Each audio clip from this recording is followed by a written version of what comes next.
आज हम पढ़ेंगे संधि। संधि किसे कहते हैं, क्योंकि संधि से संबंधित क्वेश्चन हर कंपटीशन में पूछा जाता है, तो संधि की जानकारी हमें होनी बहुत आवश्यक है। सबसे पहले हम देखते हैं कि संधि कहते किसे। दो वर्णों के परस्पर मेल से जो विकार उत्पन्न होता है उसे संधि कहते हैं। अब विकार का मतलब क्या होता है? परिवर्तन। यानी जब दो वर्ण अगर हम पास में लाते हैं, नज़दीक लाते हैं, तो उसके अंदर परिवर्तन होना जरूरी है। अगर परिवर्तन नहीं होता है तो उसे हम संधि नहीं कह सकते। इस परिभाषा में है कि वर्णों के मेल को। तो वर्ण किसे कहते? वर्ण वह छोटी से छोटी ध्वनि जिसके टुकड़े नहीं किए जा सकते हैं उसे वर्ण कहते हैं। अब उदाहरण के लिए जैसे कमल। कमल ये जो है वो शब्द है कमल। कमल के अंदर क वर्ण है, म वर्ण है और ल वर्ण। अब क जो है वो किस किस से मिलकर बना है? क प्लस अ। इसके अंदर क व्यंजन है और ए स्वर है। इसी तरह मैं है तो मैं में भी मैं व्यंजन है और साथ में ए स्वर है। और इसी तरह ल में ल व्यंजन है और साथ में ए स्वर है। अब संधि जो है वो कितने प्रकार की होती है? संधि के 3 भेद होते हैं। संधि के 3 भेद हैं। 3 भेदों के नाम क्या क्या हैं? पहला है स्वर संधि। स्वर संधि। दूसरी है व्यंजन संधि और तीसरी है विसर्ग संधि। तीसरी विसर्ग संधि। अब स्वर संधि किसे कहते हैं? सबसे पहले हम स्वर संधि के भेद पढ़ेंगे। तो स्वर संधि जो है, स्वर संधि के 5 भेद होते हैं। 5 भेद वो कौन कौन से हैं? पहला है दीर्घ संधि, दूसरा गुण संधि और तीसरा है वृद्धि संधि और चौथा यण संधि और 5वां है अयादि संधि। अब अधिकतर जो क्वेश्चन है वो इन्हीं स्वर संधि के अंदर से पूछे जाते हैं, तो हमें इन्हें बहुत ही ध्यान से पढ़ना है जिससे हमारी कोई भी गलती ना हो। इसमें सबसे पहले है दीर्घ संधि। अब संधि के उदाहरण तो हम कई बार देखते भी है, पढ़ते भी है, लेकिन वो अच्छी तरह समझ में नहीं आते हैं। इसके लिए मैंने आपका पूरा प्रयास किया है कि आपको समझ में आए। जहाँ से हम शब्द को तोड़ते हैं, जहाँ से हम शब्द को तोड़ते हैं, तोड़ने की शर्त है कि उसके दोनों तरफ का अर्थ निकलना चाहिए। ये नहीं है कि हम हमारी मर्जी से कहीं से भी शब्द को तोड़ दें। तो जहाँ से भी शब्द को तोड़ते हैं उस शब्द के अंतिम में ए या आ हो और आगे की साइड, आगे का दूसरा जो शब्द है उसका पहला अक्षर उधर ए या आ कोई सा भी है तो उसका क्या बनेगा? आ ही बनेगा। अगर दोनों तरफ आ है तो भी आ बनेगा, एक तरफ ए है और दूसरी तरफ ए है तो भी आ बनेगा, और आ और ए है तो भी आ ही बनेगा। अगर इधर ई या बड़ी ई है तो भी आगे भी ई या ई है तो क्या बनेगा? बड़ी ई। और यही ऊ या बड़ा ऊ प्लस ऊ या बड़ा ऊ है तो उसका क्या बनेगा? बड़ा ऊ ही बनेगा। अब हमें दीर्घ संधि में ये ध्यान रखना है कि इसमें क्या क्या बनता है? आ बनता है, ई बनता है और ऊ बनता है। लेकिन ये बनते कैसे? इसके लिए हम उदाहरण लेते हैं।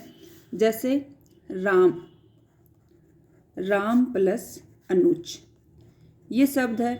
इसके अंदर देखो हमने जहाँ से शब्द को तोड़ा है उसमें राम का भी अर्थ निकल रहा है और अनुज का भी अर्थ है। अनुज यानी छोटा भाई और राम यानी राम। तो यहाँ पे देखो आप मैं है, मैं में क्या क्या है? एक तो मैं है, मैं के साथ स्वर कौन सा है? अ। आगे इसका प्रथम अक्षर है वो क्या है? ए।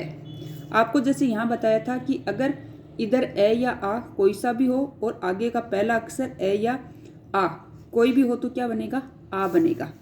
अब इस हम मैं को तो छोड़ देंगे और ए इन दोनों को अगर हम मिलाएंगे तो आपको पता है कि ए और ए मिलके क्या बनेगा, आ बनेगा। तो ये बन गया आ।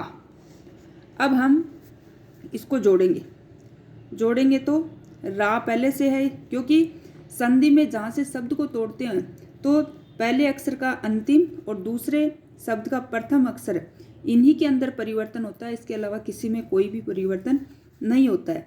तो यहाँ रा पहले से था, मैं में हमने स्वर निकाल दिया था इसलिए वो आधा बच गया।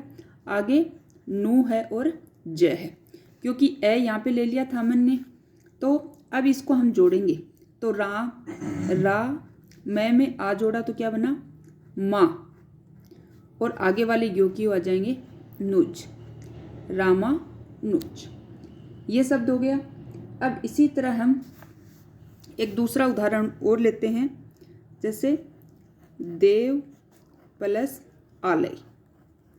ये शब्द है। पहली शर्त क्या है कि दोनों तरफ से कोई अर्थ निकलना चाहिए, तो देव का भी अर्थ निकलेगा और आलय यानी भी घर, देव यानी देवता और आलय यानी घर।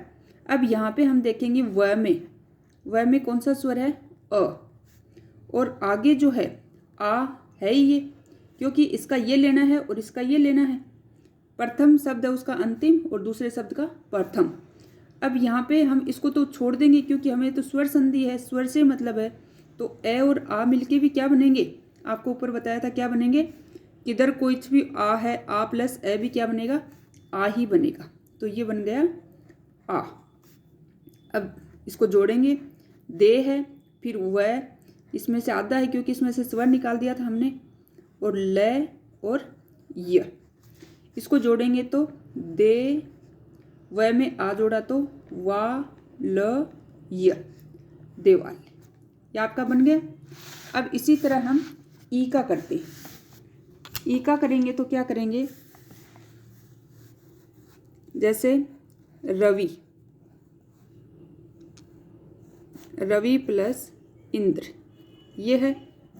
यहाँ पे देखो वापस वह में क्या है, छोटे ई की मात्रा, और इधर भी क्या है, ई और ई मिलके क्या बनेंगे, स्वर संधि में दीर्घ संधि है ये, तो यहाँ बड़ी ई बनेगा।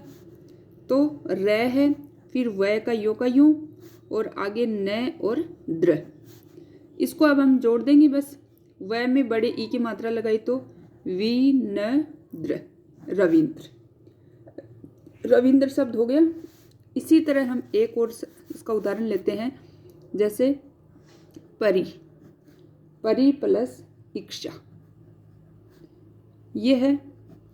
परी प्लस इक्षा है तो वापस इसमें र में क्या है, र में साथ में ई की मात्रा है और आगे क्या है, बड़े ई की मात्रा है। तो यहाँ ए, और क्योंकि हमें इसका अंतिम और इसका फर्स्ट अक्षर से ही मतलब होता है, परी यानी चारों तरफ होता है, तो दोनों तरफ का अर्थ निकल रहा है। अब ई और ई मिलके भी क्या बनेंगे, बड़ी ई ही बनेंगे। अब इसको हम जोड़ेंगे, प है यहाँ पे पहले से, र आधा है और आगे अक्षा। अब इनको हम जोड़ देंगे, प र आधा है इसलिए इसमें आगे का स्वर है वो इसमें जुड़ेगा तो परीक्षा। ये हो गया आपका। इसके बाद में आपके दूसरा हम लेते हैं ऊ का उदाहरण। ऊ का उदाहरण लेंगे तो क्या करेंगे, इसके अंदर भानु, जैसे भानु प्लस उदय, ये है। आप कुछ समझो इसके अंदर। अब न में क्या है, न के साथ में ऊ है और आगे भी क्या है, ऊ, हमें इन्हीं से मतलब होता है। अब ऊ और ऊ मिलके भी क्या बनेंगे, बड़ा ऊ ही बनेंगे। इसमें हम जोड़ेंगे तो भा, न आधा है पहले से और आगे वाले अक्षर वैसे कि वैसे रख दो इसके पास में, द य। अब भा, न आधा है तो न में बड़े ऊ की मात्रा जोड़ी तो क्या बनी, नु दे, भानु दे। ठीक है। इसी तरह हम दूसरा लेते हैं, लघु प्लस उर्मी। उर्मी में क्या होता है, हमेशा ये एग्जाम में भी बहुत ज़्यादा बार पूछा जाता है। लघु यानी छोटी, उर्मी यानी होता है लहर, लेकिन उसमें क्या करते हैं, छोटे ऊ की मात्रा लिख देते हैं, लेकिन उर्मी में हमेशा बड़ा ऊ आएगा, छोटा ऊ नहीं आएगा। इसके अंदर करेंगे तो घ है, घ में क्या है, ऊ, और आगे क्या है बड़ा ऊ, क्योंकि हमें इन्हीं दो से मतलब है, आगे से नहीं है। संधि के अंदर वर्ण होते हैं और वर्ण हमें प्रथम शब्द का अंतिम और दूसरे शब्द का प्रथम अक्षर से मतलब होता है। उसमें भी स्वर संधि है तो केवल स्वर से मतलब होगा। तो ऊ और बड़ा ऊ मिलके भी क्या बनेंगे, बड़ा ऊ ही बनेंगे। अब ल घ है वो आधा है क्योंकि उसमें से ऊ निकाल दिया था हमने, और आगे है अर्मी। अब ल घ में बड़े ऊ की मात्रा जोड़ेंगे तो घूर्मी, लघुर्मी, ये बन गया। तो आपके आ गया समझ में ये। अब इसमें के अंदर आपको गलती नहीं होनी चाहिए।